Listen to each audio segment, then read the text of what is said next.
Hello friends, welcome on my channel डैनो किंग। और हम सी प्रोग्रामिंग लैंग्वेज का ये लेक्चर 4 कवर कर रहे हैं। तो आज हम इस लेक्चर में ऑपरेटर्स पढ़ेंगे। Addition, subtraction, multiplication, division and modulo operator क्या होता है। फिर पढ़ेंगे pre pre increment and post increment क्या होता है। फिर बिटवाइज ऑपरेटर पढ़ेंगे, रिलेशनल ऑपरेटर पढ़ेंगे एंड लॉजिकल ऑपरेटर्स पढ़ेंगे। और हाँ, ये भी डिस्कस करेंगे कि bitwise operator and logical operators में क्या फ़र्क होता है।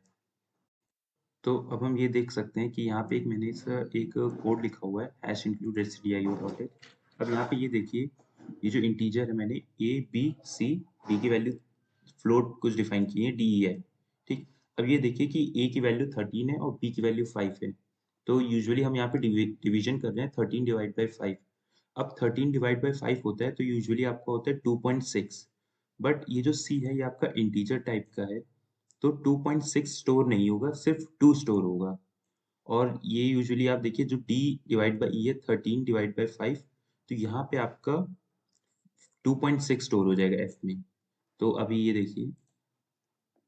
देखिए यहाँ पे आप देख सकते हैं कि फ्लोट जो हो रहा है वो आउटपुट में 2.6000 आ रहा है। बट जो इंटीजर हो रहा है वो 2 सिर्फ स्टोर हो रहा है, तो 0.6 जो आ रहा है वो उसे नेग्लेक्ट कर दे रहा है।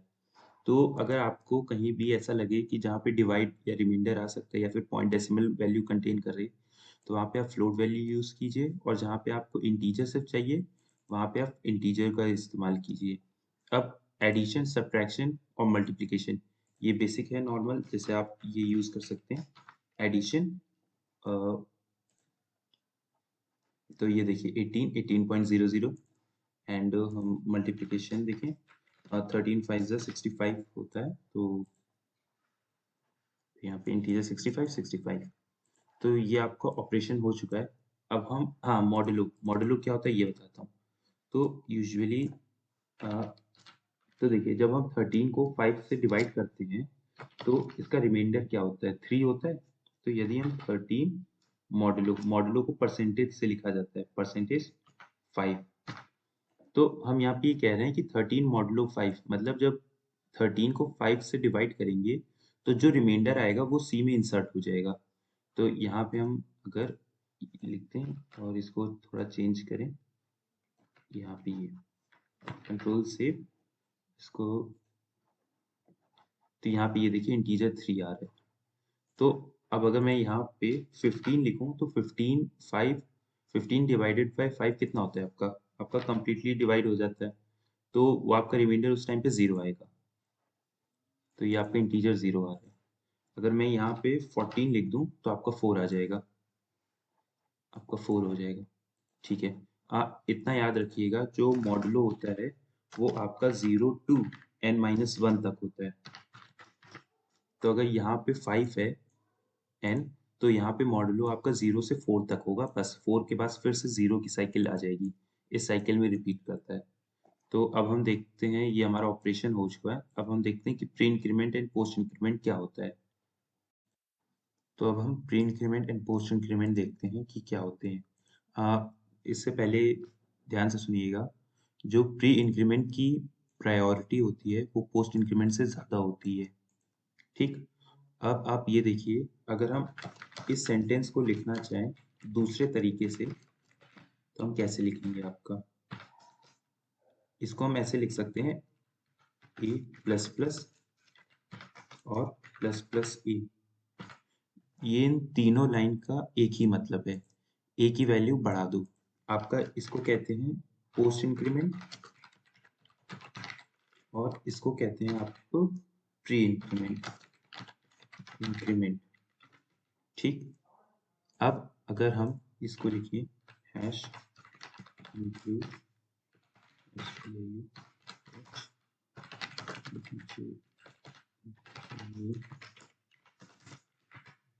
Return 0, integer a equal to 4, integer b, हाँ इसको रहने दो, ए प्लस प्लस ही लिख देते हैं सीधा, और printf परसेंटेज d कॉमा, हाँ यहाँ पे stdio.h होगा। कंट्रोल सेव और इसको रन किया तो यहाँ पे ये देखिए कि इंटीजर a इक्वल टू 4 है, a प्लस प्लस मतलब 4 + 1 5। जो 5 होगा वो ए में ही इनिशियलाइज हो जाएगा। इसको हम ये कुछ इस तरीके से लिखा है ए इक्वल टू ए प्लस 1, तो 4 प्लस 1 5, ये आपका 5 आ गया। अब हम इसको अगर ऐसे लिखें प्लस प्लस ए कंट्रोल से, तो ये भी इसका मतलब भी यही है 5। बट एक चीज़ और, जैसे कि अगर हमने लिखा है integer b equal to plus plus a and integer c equal to, इसको रहने दीजिए। अब यहाँ पे हम बी की वैल्यू प्रिंट कराते हैं। तो अब यहाँ पे ये देखिए ए की वैल्यू 4 है, यहाँ पे प्लस प्लस, यहाँ पे क्या हो रहा है प्री इंक्रीमेंट। तो प्री इंक्रीमेंट में ये नियम है कि इंटीजर जो वैल्यू आएगी वो बी में इनिशियलाइज होगी। तो सबसे पहले यहाँ पे आपका प्री इंक्रीमेंट होगा, तो मतलब 4 की वैल्यू प्लस हो जाएगी 1, तो ए की वैल्यू अपडेट हो जाएगी, ए की वैल्यू हो जाएगी 5, और जो 5 होगा वो बी में इनिशियलाइज हो जाएगा। तो इसका जो आउटपुट आएगा ना वो आएगा 5,5। तो ये देखिए 5,5। बट अगर हम यही पोस्ट इंक्रीमेंट होता आपका ए प्लस प्लस, तो यहाँ पे ये हो रहा है कि ये जो ए की वैल्यू है ना 4, वो पहले 4 बी में इनिशियलाइज होगी और फिर उसके बाद ए की वैल्यू अपडेट हो जाएगी। तो इस बार बी की वैल्यू 4 आई है, तो अब 5 4 आउटपुट आएगा। कंट्रोल सेव रन, ये आपका 5 4। ठीक, तो जैसे आपका इंक्रीमेंट होता है ना pre increment and post increment, वैसे ही आपका होता है decrement, pre decrement and post decrement. अगर हमें a equal to a minus 1 अगर लिखना है तो हम इसको लिखें ए माइनस माइनस और माइनस माइनस ए। जो नियम इसमें इंक्रीमेंट में लगे हैं वही नियम इसमें भी लगे हैं, दोनों का मतलब एक ही है, pre increment post increment, pre decrement post decrement. आपका प्री डिक्रीमेंट की प्रायोरिटी ज़्यादा होती है पोस्ट डिक्रीमेंट से। तो आपका ये इंक्रीमेंट हो चुका है। अब हम बिटवाइज ऑपरेटर्स में आते हैं कि बिटवाइज ऑपरेटर्स क्या होता है। तो अब हम बिटवाइज ऑपरेटर आते हैं। तो हमारे पास जो बिटवाइज ऑपरेटर हैं वो एक होता है आपका एंड, फिर होता है और, फिर होता है नॉट, फिर आपका आता है नॉट, ये होता है आपका जॉर। हाँ, इसको मैं लिख दे रहा हूँ। ये आपका एंड हो गया, ये आपका और हो गया, ये आपका हो गया जॉर, जॉर हो गया, ये आपका नॉट ऑपरेटर है, और ये आपका राइट शिफ्ट है एंड ये आपका लेफ्ट शिफ्ट है। तो एंड के तो आपको नियम पता है कि 0 और 0 0 होता है, 0 1 0 होता है, 1 0 0 होता है, और 1 1 ही 0 होता है, 1 1 ही 1 होता है। तो अगर हम integer e equal to 4 and 2 करें तो इसका जो आउटपुट आएगा वो 0 आएगा। क्यों? क्योंकि जो 4 होता है आपका 4 का होता है 1 0 0 एंड 2 का होता है आपका 0 1 0। तो अब आप ये देखिए 1 0, आपका जो रिजल्ट आएगा वो होगा तो आपका 0, फिर आपका 0 1 0 and 0 comma 0 is equal to 0, और ये जो 3 0 है इसका इक्विवेलेंट होता है आपका 0। तो जब आप इसको प्रिंट करेंगे प्रिंट परसेंटेज डी कॉमा ए, तो आउटपुट आपका 0 आएगा। तो आपका 0, अगर हम कुछ इस तरीके से लिख लें 1 0 1 एंड 0 0 1, तो ये आपका होता है 0 0 1, तो ये आपका 1 हो गया और ये आपका 4 1 5 हो गया। तो हम अगर 5 e की वैल्यू 5 कर दें और इसकी वैल्यू 1 कर दें, तब हमारा जो आउटपुट आएगा वो आएगा आपका 1, क्योंकि 1 0 0 0 0 और 1 और 1 आपका 1, यहाँ पे 1, तो ये इसका इक्विवेलेंट होता है 1। कंट्रोल सेव रन किया तो ये आउटपुट आ रहा है 1। ठीक है, अब यही हम और गेट में आ जाएं, तो और में यूजुअली आपका 0 1 1 1 0 1 होता है, 0 0 सिर्फ 0 होता है एंड 1 1 आपका 1 होता है।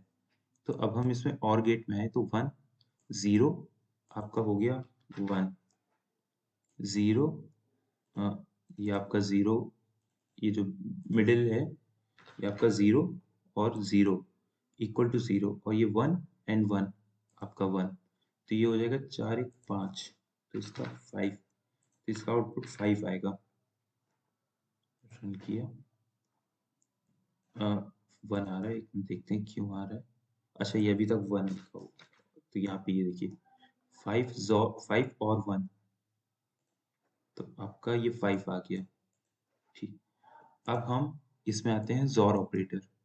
ज़ोर ऑपरेटर को हम इससे रिप्रेजेंट करते हैं 6 के ऊपर जो 6 वाली बटन है शिफ्ट दबा के, तो ये आपको लॉजिक गेट मिल जाएगा। तो अब ज़ोर का ऑपरेशन होता है कि जितने भी डिफरेंट होते हैं वो आपका 1 होगा और सेम वाले आपका 0 होगा। एग्जाम्पल के तौर पे हम देखें तो 0 ज़ोर 0 एंड 0 ज़ोर 0, ये दोनों आपका सेम है तो 0 आएगा, और 1 ज़ोर 1 ये भी आपका 0 होगा। कब आपका 1 आता है? 0 ज़ोर 1, या फिर आपका 1 ज़ोर 0 हो, उस कंडीशन में आपका 1 आएगा आउटपुट। तो अब हम ए की वैल्यू देखें, ए ज़ोर 1, तो यूजुअली हम 5 को हम कैसे लिख सकते हैं? 101 ज़ोर 001, तो यहाँ पे देखिए 1 0 आपका हो गया 1, 0 0 आपका 0 हो गया, और ये आपका 1 एंड 1 1 1 सेम हो गया, तो आपका 0 हो गया, तो ये आपका 1 0 0 होता है 4, तो इसका आउटपुट आएगा 4। कंट्रोल सेव, हम इसको रन किया, ये आपका 4 आ गया। तो ज़ोर हो गया। अब हम नॉट देखते हैं। नॉट क्या होता है आपका? जस्ट फ्लिप कर देता है आपकी बिट्स को। अगर कोई भी आउटपुट आपका 1001 है, तो अगर आपने नॉट लगाया है, तो आपने अगर नॉट 1001 किया है, तो इसका जो आउटपुट आएगा ना, वो आपका आएगा 0110। ये आपका ये आउटपुट हो जाएगा। नॉट सिर्फ यही करता है। अब मेन इंपॉर्टेंट आ जाते हैं आपका right shift and left shift. ये आपको बहुत इंपॉर्टेंट है।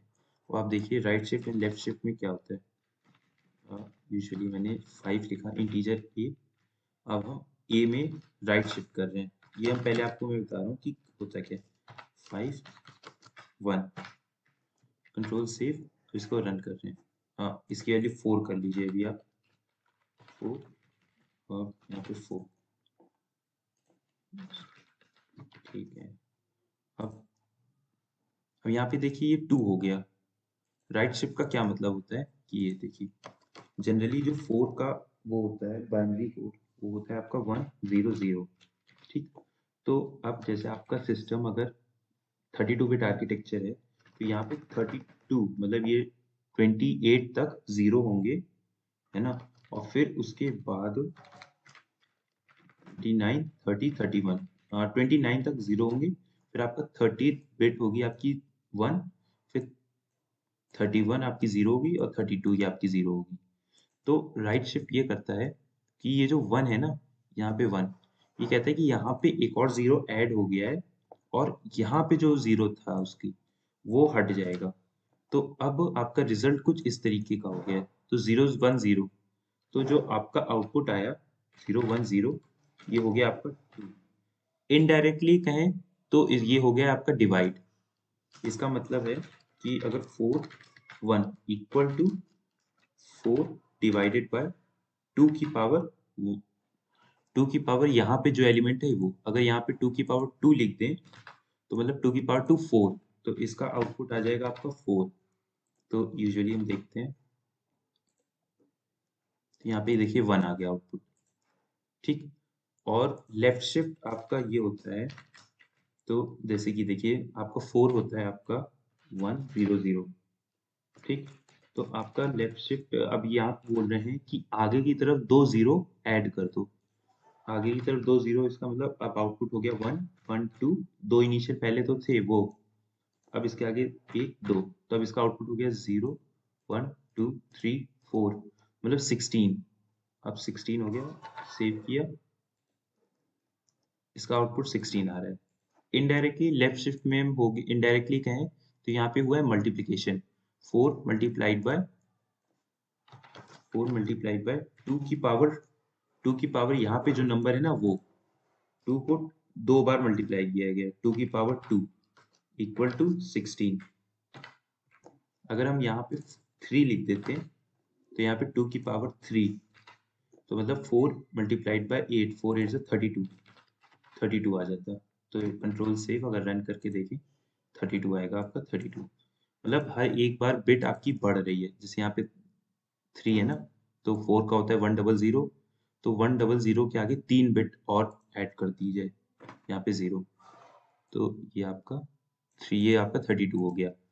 यूजुअली आपका राइट शिफ्ट और लेफ्ट शिफ्ट आता है डेटा स्ट्रक्चर एंड एल्गोरिदम में, जहाँ पे आपको जब आप टाइम कॉम्प्लेक्सिटी पढ़ेंगे कि आप प्रोग्राम को कितनी कम टाइम में अच्छे से एग्जीक्यूट कर सके, वहाँ पे आपका यूज़ आता है। तो अभी जब मैं सी के बाद डेटा स्ट्रक्चर एंड एल्गोरिदम का कोर्स स्टार्ट करूँगा, तब ये आपको वहाँ पे ज़्यादातर दिखेगा, या फिर कहीं पे भी आपको ये लगे कि इसे बस 2 से डिवाइड करते जाना है तब तक, जब तक इसकी वैल्यू 1 हो जाए, या फिर आपके पास कोई क्वेश्चन आ जाए कि write a C program to find whether this number is perfectly divisible by 2 और नॉट, तो वहाँ पे आप राइट शिफ्ट लेफ्ट शिफ्ट का यूज़ कर सकते हैं।